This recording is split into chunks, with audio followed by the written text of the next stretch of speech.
Puji nama Tuhan. Shalom jemaat dikasih Tuhan. Shalom. Shalom. Pagi hari ini kita bersyukur kepada Tuhan. Amin. Mari Bapak Ibu dikasih Tuhan, sebelum kita mulai ibadah kita satukan hati, kita mau berdoa.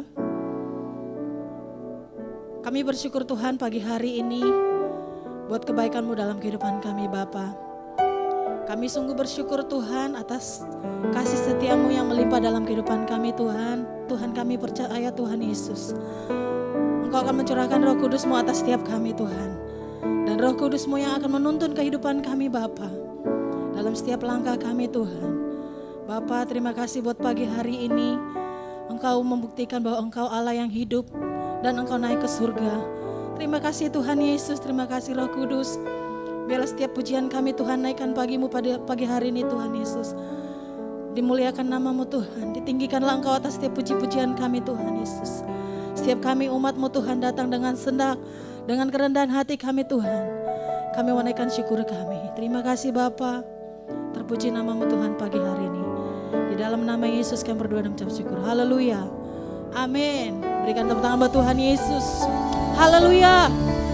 Tuhan akan mencurahkan roh-Nya atas kehidupan kita. Amin. Haleluya.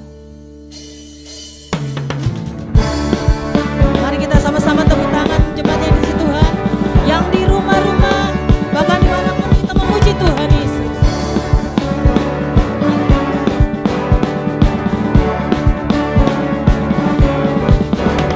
Tuhan, curahkan Roh-Mu atas manusia di bumi.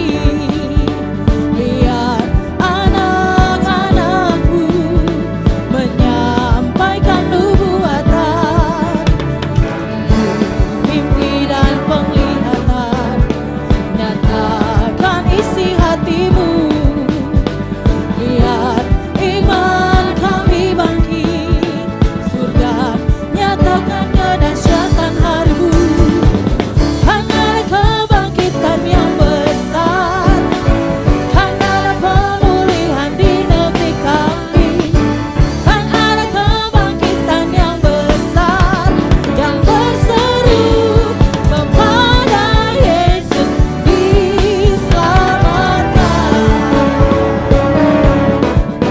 Haleluya.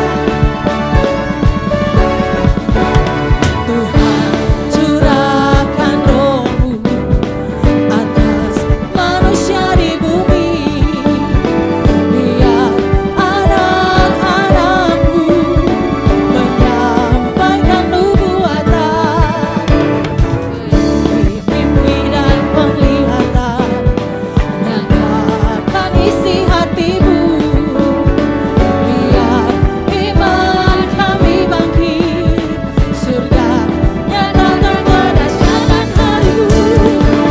Kan ada kebangkitan yang besar, kan ada pemulihan di negeri kami. Kan ada kebangkitan yang besar, yang berseru kepada Yesus diselamatkan. Kan ada kebangkitan yang besar, kan ada pemulihan di negeri kami. Kan ada kebangkitan yang besar, yang berseru kepada Yesus diselamatkan. Tepuk tangan di atas kepala yuk. Kan ada kebangkitan yang besar, kan ada pemulihan di negeri kami. Kan ada kebangkitan yang besar, yang berseru kepada Yesus diselamatkan. Yang berseru kepada Yesus diselamatkan. Yang berseru kepada Yesus diselamatkan.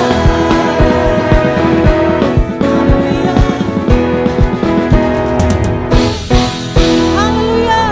Berikan tepuk tangan buat Tuhan Yesus, karena Tuhan Yesus mencurahkan roh-Nya atas kita. Amin. Haleluya. Terima kasih Tuhan Yesus. Terima kasih buat kebaikan-Mu Tuhan. Terima kasih buat roh-Mu yang manis. Terima kasih Tuhan.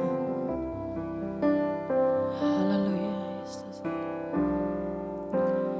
Ya Roh Kudus,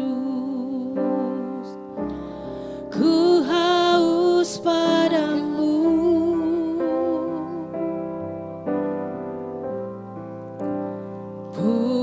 Puaskan sekarang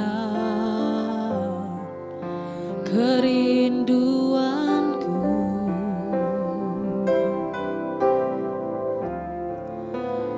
Ya Roh Kudus, Kau menuntunku.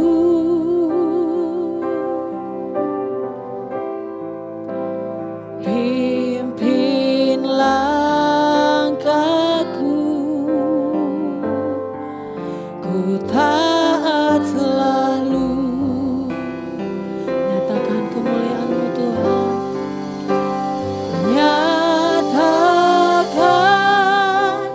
kemuliaan-Mu di tempat ini ya Tuhan.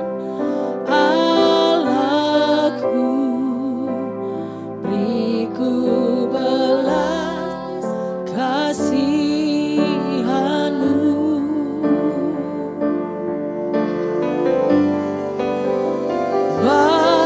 Bangkitkan roh-Mu di dalamku, nyatakan kuasa nama-Mu. Yesuslah Tuhan, Yesuslah Tuhan, Yesuslah Tuhan bagi semua bangsa.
Biarlah bangkitkan roh kami ya Tuhan.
Baik jemaat yang kasih Tuhan, kita akan sama-sama mendeklarasikan arti Pentakosta ketiga. Tuhan Yesus memberkati. Pentakosta ketiga. 1. Pentakosta ketiga adalah pencurahan Roh Kudus yang dahsyat di zaman ini, melebihi yang terjadi di Azusa Street. 2. Pentakosta ketiga akan mengakibatkan penuaian jiwa yang terbesar dan yang terakhir sebelum Tuhan Yesus datang kembali. 3. Pentakosta ketiga akan membangkitkan generasi Yeremia, yaitu anak-anak muda yang dipenuhi Roh Kudus, cinta mati-matian kepada Tuhan Yesus, tidak kompromi terhadap dosa, dan akan bergerak untuk memenangkan jiwa.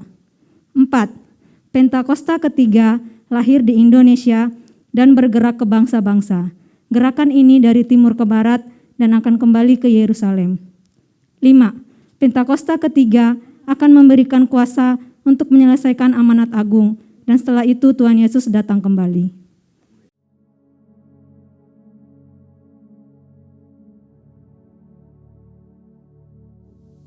Shalom semuanya.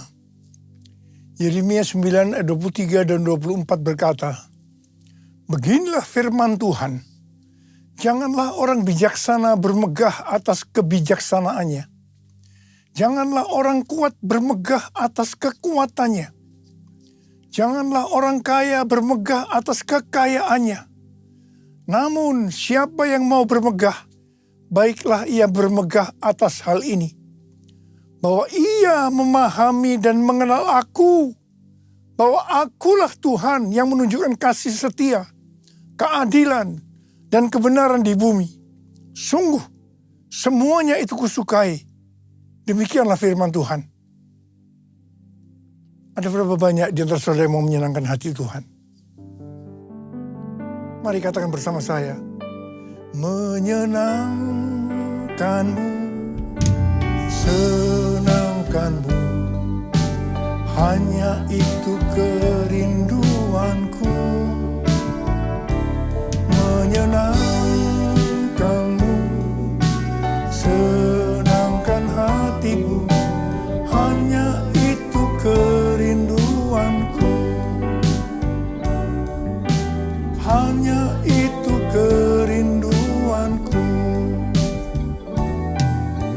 Hanya itu kerinduanku. Kalau kita mau menyenangkan hati Tuhan, mau menyukakan hati Tuhan, firman Tuhan berkata, jangan kita bangga karena kita bijaksana. Jangan kita bangga karena kita kuat. Jangan kita bangga karena kita kaya. Tetapi kalau mau bangga, banggalah dan bersukacitalah karena kita mengenal Dia dan memahami Dia. Dialah Allah yang setia, Allah yang adil, dan Allah yang benar. Semua nilai dunia ini akan hilang maknanya bila dibandingkan dengan pengenalan akan Allah. Kita harus terus mengenal Dia lebih dalam lagi. Artinya hubungan kita dengan Tuhan adalah hal yang intim.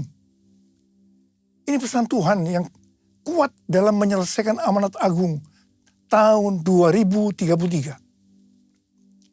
Selain itu, sesuai dengan kesimpulan Kongres Lausanne di Seoul tahun 2024 yang lalu, kita diingatkan, let the church declare and display Christ together. Gereja harus declare dan display Christ bersama-sama. Declare Christ atau mendeklarasikan, memberitakan Tuhan Yesus. Siapa pribadi Yesus Kristus? Kasih-Nya, anugerah-Nya, dan perbuatan-perbuatannya kepada seluruh umat manusia. Jesus for everyone. Display Christ atau menampilkan Kristus dalam kehidupan kita. Hidup seperti Kristus, mewujudkan sifatnya, karakternya, ajarannya.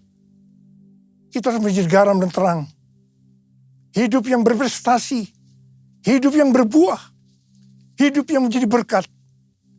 Dengan cara ini, maka kita akan disebut murid Kristus. Dan mereka yang melihat kita akan memuliakan Bapa di sorga. Roma 14 ayat 17 dan 18 berkata, sebab kerajaan Allah bukanlah soal makanan dan minuman, tetapi soal kebenaran, damai sejahtera, dan sukacita dalam Roh Kudus. Sebab siapa saja yang melayani Kristus dengan cara ini, ia menyenangkan hati Allah dan dihormati oleh manusia. Kita diingatkan, dalam melayani Tuhan harus berfokus kepada kebenaran, damai sejahtera, dan sukacita dalam Roh Kudus.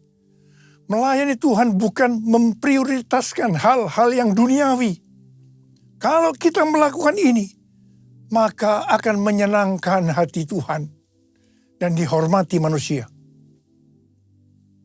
Kolose 3 ayat 1 sampai dengan 4 berkata, karena itu, apabila kamu dibangkitkan bersama dengan Kristus, carilah hal-hal yang di atas, di mana Kristus ada, duduk di sebelah kanan Allah. Pikirkanlah hal-hal yang di atas, bukan yang di bumi. Sebab kamu telah mati, dan hidupmu tersembunyi bersama dengan Kristus di dalam Allah. Apabila Kristus yang adalah hidup kamu tampak kelak, kamu pun akan tampak bersama dengan Dia dalam kemuliaan.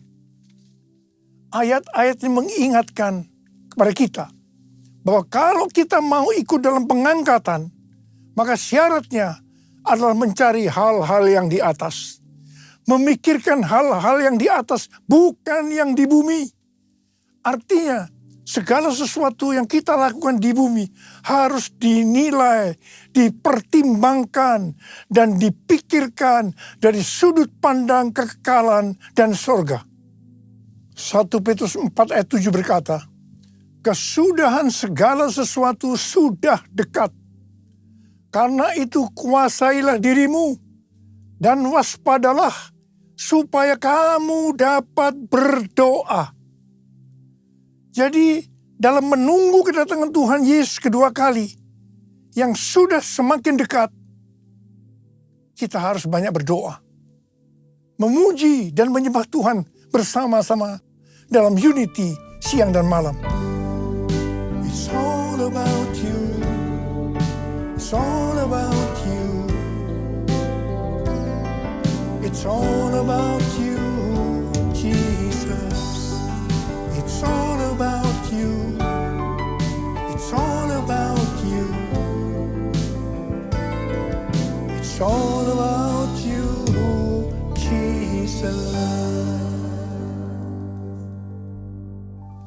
Dalam menyelesaikan target amanat agung tahun 2033, saat ini kita berada di tahun 2025.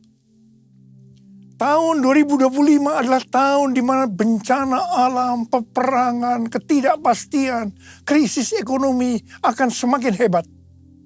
Kita berada di akhir dari akhir zaman. Seperti yang dikatakan dalam 2 Timotius 3 ayat 1 sampai dengan 9. Bahwa hari-hari ini kita memasuki masa yang sukar. Manusia akan mencintai dirinya sendiri dan menjadi hamba uang. Tetapi yang luar biasa, justru dalam keadaan yang seperti ini, Tuhan memberikan tema untuk tahun 2025. Dikatakan bahwa tahun 2025 adalah tahun penuaian. The year of harvest. The year of harvest. Kalau kita menyelidiki ayat-ayat yang merujuk pada penuaian atau harvest, maka terdapat beberapa jenis tuaian, yaitu yang pertama, tuaian jiwa-jiwa yang terhilang dan membutuhkan pemulihan hubungan. Yang kedua, tuaian perluasan kerajaan Allah. Yang ketiga, tuaian berkat rohani dan jasmani. Dan yang keempat, tuaian hidup yang berbuah atau buah roh. Kelima, tuaian hidup yang kekal. Dan yang keenam, tuaian di bumi yang mengalami murka Allah. Saya percaya tahun 2025 Tuhan akan banyak berbicara tentang penuaian, yaitu seperti yang sudah disebutkan di atas. Mengenai penuaian jiwa-jiwa, kita sedang berada dalam masa penuaian jiwa yang terbesar dan yang terakhir sebelum Tuhan Yesus datang kembali. Roh Kudus, Pentakosta ketiga sedang bergerak ke seluruh dunia. Harvest now, Jesus for everyone. Harvest now, Jesus for everyone. Kita sebagai orang percaya, kita sebagai murid Tuhan Yesus diingatkan bahwa tugas utama kita tanpa melihat apa profesi kita adalah menyelesaikan amanat agung. Hari-hari ini Tuhan selalu mengingatkan kepada kita tentang tahun 2033. Apa sebenarnya yang terjadi pada tahun 2033? Sebenarnya tahun 2033 adalah peringatan yang ke-2000 tahun kematian, kebangkitan, kenaikan Tuhan Yesus ke sorga. Tahun 2033 adalah peringatan yang ke-2000 tahun pencurahan Roh Kudus. Yang berarti hari ulang tahun gereja yang ke-2000 tahun. Tahun 2033 adalah peringatan yang ke-2000 tahun dilakukannya amanat agung. Tetapi pada hari-hari ini, justru Tuhan mengingatkan kepada gerejanya bahwa Pentakosta tahun 2033, setiap orang, everyone, mendapat kesempatan berjumpa secara autentik dengan Tuhan Yesus melalui kuasa dan hadirat Roh Kudus. Banyak organisasi-organisasi Kristen, aliran-aliran kekristenan yang bersepakat bahwa target untuk menyelesaikan amanat agung adalah tahun 2033. Matius 24 ayat 14 berkata, dan Injil kerajaan ini akan diberitakan di seluruh dunia menjadi kesaksian bagi semua bangsa.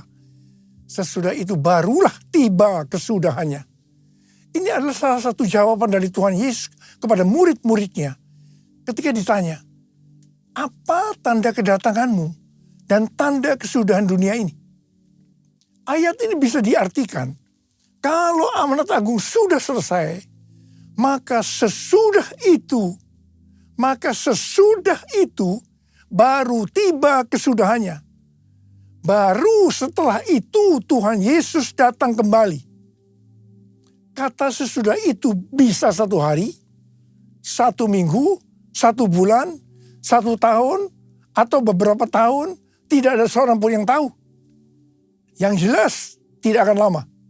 Karena Tuhan Yesus berkata, Aku datang segera.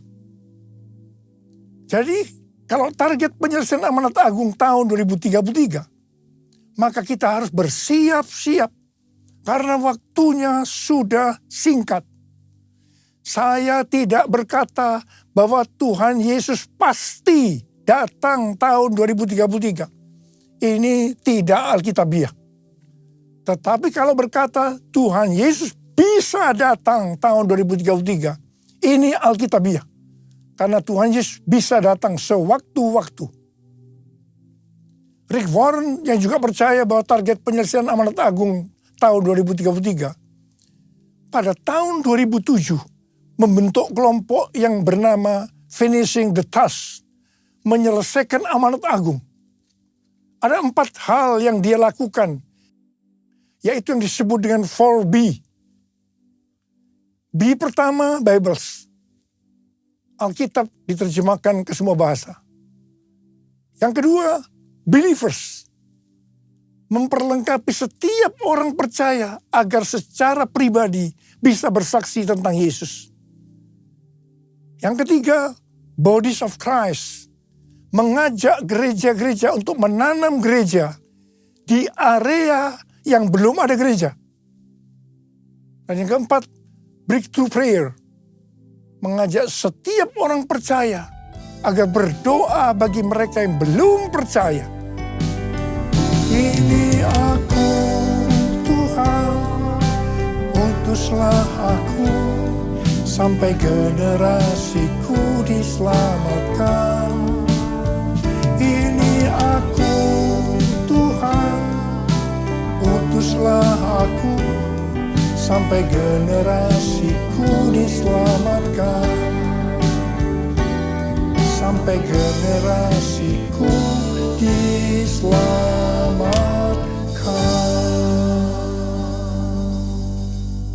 Selain penuaian jiwa-jiwa, maka tahun 2025 adalah tahun penuaian berkat secara materi.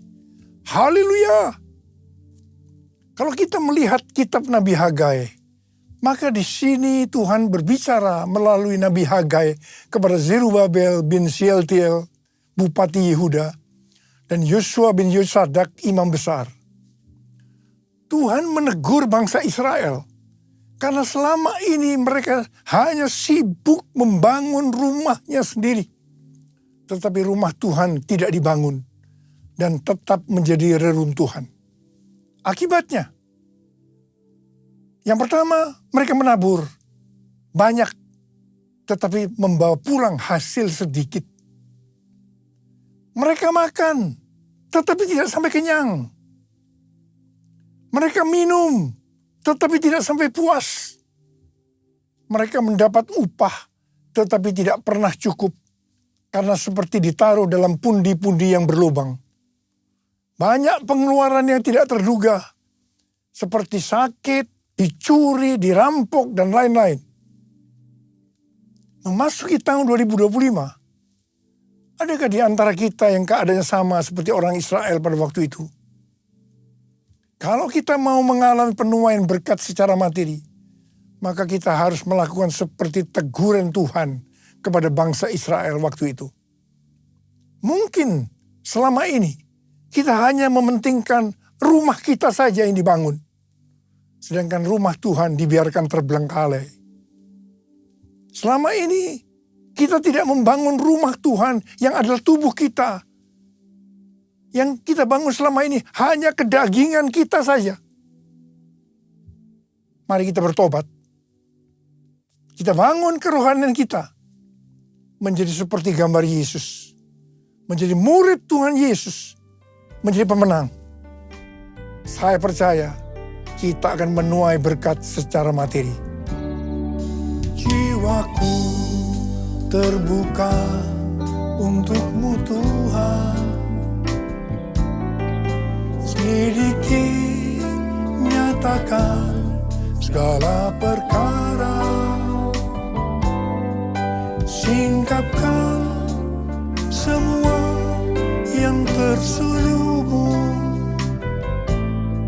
supaya ku layak di hadapan-Mu Tuhan. Ada pendapat dari sebagian orang bahwa persepuluhan sudah tidak relevan lagi untuk zaman ini. Alasannya, yang pertama, persepuluhan itu merupakan bagian dari hukum Taurat. Yang kedua, pada zaman anugerah sekarang ini, memberi untuk Tuhan tidak dibatasi persepuluhan saja. Tetapi kita bisa memberi lebih banyak, termasuk memberi seluruh hidup kita. Apakah pernyataan ini benar? Ini jawabannya. Kalau kita melihat dalam Alkitab tentang persepuluhan, maka akan didapatkan hal-hal sebagai berikut. Yang pertama, persepuluhan sudah ada sebelum zaman Taurat. Ini dilakukan oleh Abraham dengan memberi persepuluhan kepada Melkisedek, Raja Salem, sebagai gambaran memberi kepada Tuhan. Yang kedua, persepuluhan dalam hukum Taurat diberikan oleh umat Tuhan dari seluruh hasil benih yang tumbuh di ladang. Yang ketiga, persepuluhan pada masa setelah pembuangan ke Babel. Ketika umat Tuhan tidak setia terhadap perjanjian dengan Allah, maka Allah menegur mereka. Kalau mereka ingin sungguh-sungguh kembali kepadanya, maka mereka harus menunjukkan komitmen, yaitu dengan mempersembahkan persepuluhan dari berkat yang Tuhan berikan kepada mereka. Yang keempat, persepuluhan pada zaman Yesus. Di sini Tuhan Yesus mengkritik persepuluhan orang-orang Farisi. Tuhan Yesus tidak menolak praktik persepuluhannya, tetapi Tuhan Yesus menegur mereka karena mengabaikan keadilan, belas kasihan, dan kesetiaan. Tuhan Yesus berkata, yang satu, yaitu persepuluhan, harus dilakukan, dan yang lain, keadilan, belas kasihan, kesetiaan, jangan diabaikan. Yang kelima, persepuluhan pada zaman anugerah masa kini. Seperti yang tadi disebutkan, bahwa ada sebagian orang yang menganggap bahwa kita berada dalam zaman anugerah. Sehingga tidak perlu ada aturan-aturan dalam memberi persembahan seperti persepuluhan. Kita bebas memberi, termasuk mempersembahkan seluruh kehidupan ini. Ini sepertinya baik, tapi tidak benar. Persepuluhan adalah jumlah minimal yang Tuhan minta kepada kita untuk dipersembahkan dari berkat yang Tuhan berikan kepada kita. Kalau yang minimal ini saja dipermasalahkan, apalagi yang lebih besar dari itu, termasuk persembahan seluruh kehidupan ini. Persepuluhan kita berikan karena kita mengasihi Tuhan. Persepuluhan dipersembahkan dengan respon atas kesetiaan Tuhan. Allah selalu setia dan tetap setia sampai pada hari ini. Karena itu tidak perlu ragu-ragu untuk memberikan persepuluhan. Persepuluhan masih berlaku sampai hari ini. Apa berkat yang Tuhan sediakan kalau kita memberikan persepuluhan? Kita akan baca di Maleakhi 3 ayat 8 sampai dengan 12. Mari kita baca bersama-sama. Bolehkah manusia menipu Allah? Namun kamu menipu aku. Tetapi kamu berkata, dengan cara bagaimanakah kami menipu engkau? Mengenai persembahan, persepuluhan, dan persembahan khusus.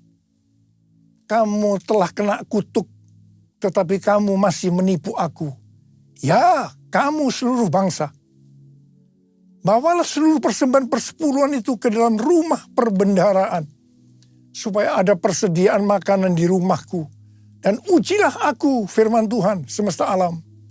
Apakah aku tidak membukakan bagimu tingkap-tingkap langit dan mencurahkan berkat kepadamu sampai berkelimpahan. Aku akan menghardik bagimu belalang pelahap, supaya jangan dihabisinya hasil tanahmu, dan supaya jangan pohon anggur di padang tidak berbuah bagimu. Firman Tuhan semesta alam. Maka segala bangsa akan menyebut kamu berbahagia, sebab kamu ini akan menjadi negeri kesukaan. Firman Tuhan semesta alam. Saya mau berdoa buat saudara. Tahun 2025 adalah tahun penuaian berkat secara materi. Ada berapa banyak di antara saudara berkata amin? Saya percaya Tuhan. Angkat tangan saudara. Kita katakan bersama-sama. Aku percaya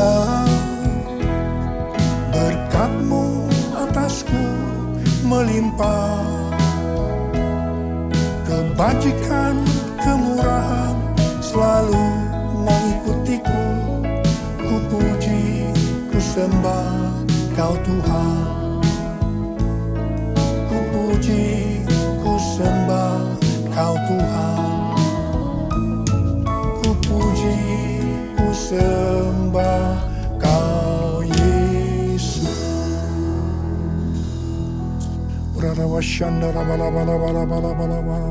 Mari angkat tangan kita berbahasa roh. Yang sudah berbahasa roh, kita berbahasa roh saat ini.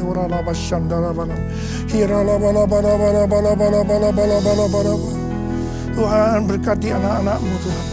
Kami saat ini sesuai dengan tema yang Kau berikan kepada kami tahun 2025. Bahwa tahun 2025 adalah tahun penuaian berkat secara materi. Sekarang terima. Terima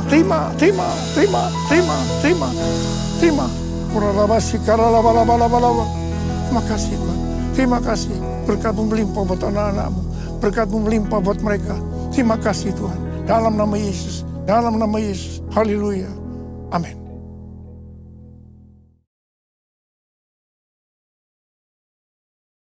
Kita akan masuk dalam perjamuan kudus. Kita akan mengingat ayat ini. Sebab setiap kali kamu makan roti ini dan minum cawan ini, kamu memberitakan kematian Tuhan sampai Ia datang. Perjamuan kudus adalah perjamuan Tuhan Yesus sendiri. Setiap kali kita masuk ke dalam perjamuan kudus, Tuhan Yesus selalu berkata, biarlah ini menjadi peringatan akan aku. Karena itu mari, arahkan hati kita kepada kebaikan Tuhan. Mari tundukkan kepala. Bapa, siapakah kami sebelum kami mengenal Engkau? Kami semua orang berdosa, upah dosa adalah maut, mati. Tapi Engkau yang tidak berdosa telah dijadikan dosa oleh karena kami. Engkau harus turun dari sorga mulia, mati ganti kami dengan penderitaan yang luar biasa. Sungguh kalau kami pikirkan betapa baiknya Engkau ya Aba. Engkau jadikan kami sebagai anak-anak-Mu. Engkau berkati, Engkau tuntun, Engkau bela, Engkau sembuhkan, Engkau hajar juga kalau kami salah Tuhan. Itu Engkau ya Aba, itu Engkau ya Aba. Terima kasih, terima kasih. Tuhan akan memberkati kita semua melalui perjamuan kudus. Tapi Tuhan mau kita makan dan minum dengan cara yang benar. Karena itu mari introspeksi. Lihat keadaan dirimu masing-masing. Jangan menyimpan dosa. Kalau ada dosa yang Tuhan ingatkan, langsung minta ampun. Ampuni saya. Ampuni saya Tuhan. Ampuni saya Tuhan. Ampuni saya. Ampuni. Kau melihat anak-anak-Mu Tuhan saat ini yang menyelesaikan segala sesuatu dengan Tuhan. Berkati, layakkan kami untuk masuk dalam perjamuan kudus. Terima kasih. Kami akan masuk dalam perjamuan kudus dengan hati penuh ucapan syukur dalam nama Yesus. Amin. Mari, angkat roti di tangan kanan kita tinggi-tinggi. Sebab apa yang telah kuteruskan kepadamu telah aku terima dari Tuhan. Yaitu bahwa Tuhan Yesus pada malam waktu Ia diserahkan mengambil roti. Dan sesudah itu Ia mengucap syukur atasnya. Dia memecah-mecahkannya dan berkata, inilah tubuhku yang diserahkan bagi kamu. Perbuatlah ini menjadi peringatan akan aku. Sudah dikasih Tuhan, bukankah roti yang kita pecah-pecahkan ini adalah persekutuan kita dengan tubuh Kristus. Mari kita makan dalam nama Yesus.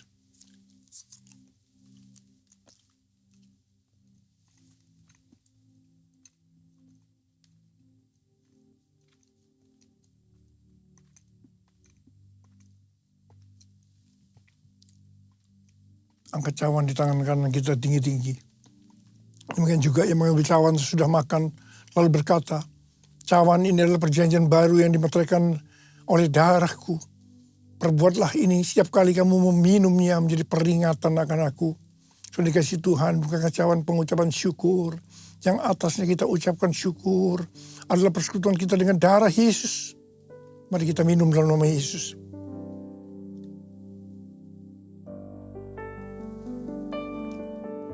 Mari angkat tangan kita, ucapkan syukur. Terima kasih dengan suara, jangan diam. Tuhan terima kasih ya Tuhan. Terima kasih ya Tuhan, terima kasih ya Tuhan. Terima kasih ya Tuhan, terima kasih ya Tuhan. Berkat-Mu melimpah buat kami. Ya Tuhan, terima kasih Tuhan, terima kasih.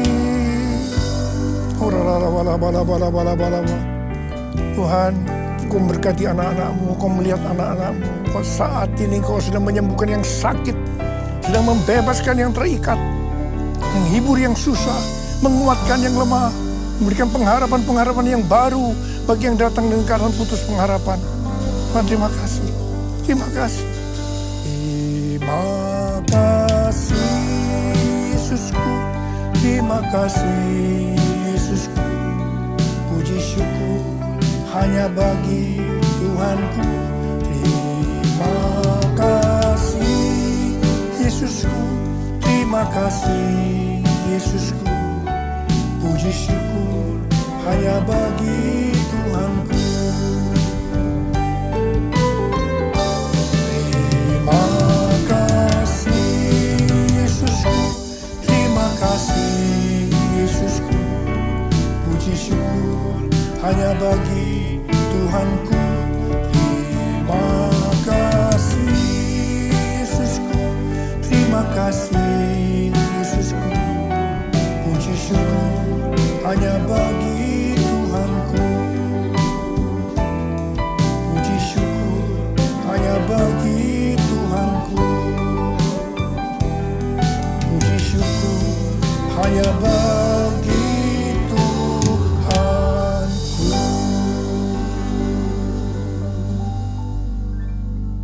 Mari angkat tangan kita.